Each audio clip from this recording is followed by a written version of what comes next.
هقول لكم ازاي دلوقتي نعمل اوردر على موقع جرينواي. اول حاجه بتدخلي على جوجل تكتبي جرينواي بالانجلش، هيطلع لك الموقع الرسمي بتاع جرينواي. تمام. هتدخلي من الثلاث شرط اللي فوق دولت، هتخشي على لوجن، تكتبي الكود بتاعك والباسورد.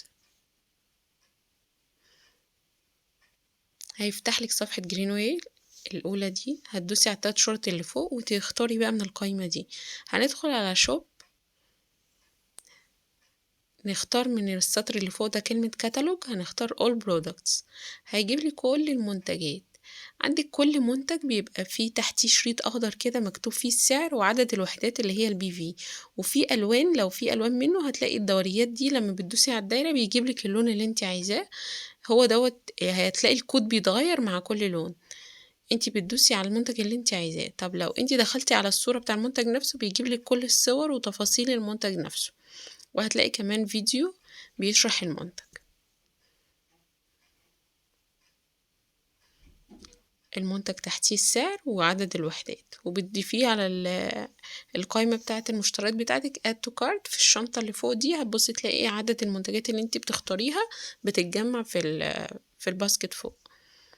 تمام. هندخل على all products تاني، واختاري بقى اي المنتجات اللي انت عايزاها. طبعا انت قدامك كل المنتجات، كل منتج تحتيه السعر، تحتيه عدد الوحدات، ايه الالوان موجودة، تختاري اللون اللي انت عايزاه.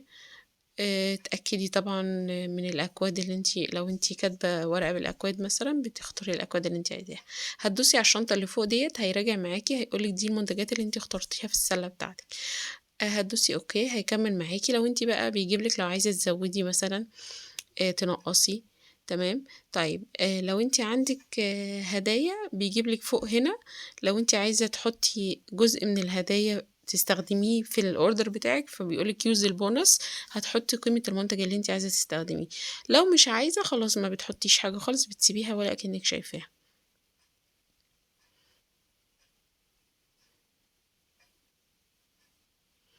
دوسي continue. دلوقتي هندخل بيانات الشحن. بتدخلي العنوان ازاي، بتدوسي على add shipping. دلوقتي انا هكتب كايرو، هيطلع لي جرينواي ماركت. تمام. ده لو انا عايزه اعمل اوردر على مخزن القاهره، هيجيب لي هنا اهو، اختار جرينواي ماركت اللي في الماظة. طيب لو انا مش عايزه جرينواي ماركت، انا عايزه ابعته شحن على البيت، هدوس على كارير، وهبتدي اكتب البيانات. بكتب في اول سطر المكان المنطقه، وبعدين في السطر التاني والتالت ما بكتبش اي كلمات، بكتب ارقام بس. والسطر الاخير اللي هو فيه البوست كود بجيبه من على جوجل، بكتب بوست كود المنطقه اللي انا عايزاها واجيبه من على جوجل. وبدوس بختار كلمه ارامكس. لو الاوردر فوق 850 اهو، انا دلوقتي شلت حاجات من الاوردر عشان اوريكم. الاوردر بتاعي اقل من 850، فهنا عمل لي الشحن هيبقى 70 جنيه بارامكس. طيب لو انا عايزه الشحن فري، اوكي،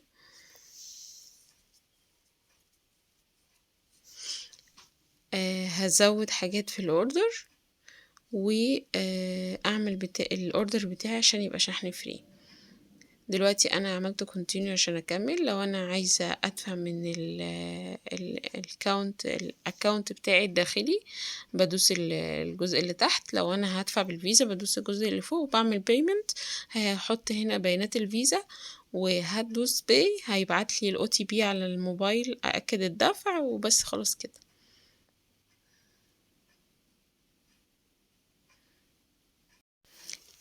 دلوقتي هنشوف حاجة تانية. هدخل على الاكونت بتاعي. تمام.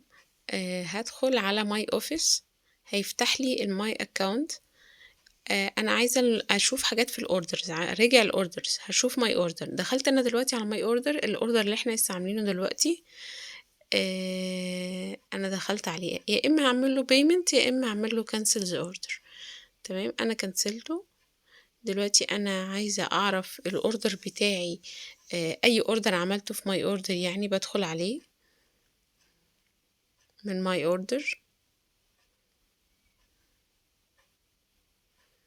عايزة أشوف الأوردر اتشحن والّا لأ، باشوف النمبر بتاع الأوردر هنا.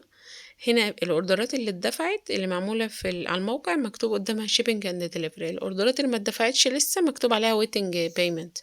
طب عايزة أعرف الأوردر اتدفع والّا لأ، بادوس على الرقم اللي بالأخضر دوّة، بيجيب لي بيانات الشحن، فباعرف إن الأوردر اتشحن والّا لسه.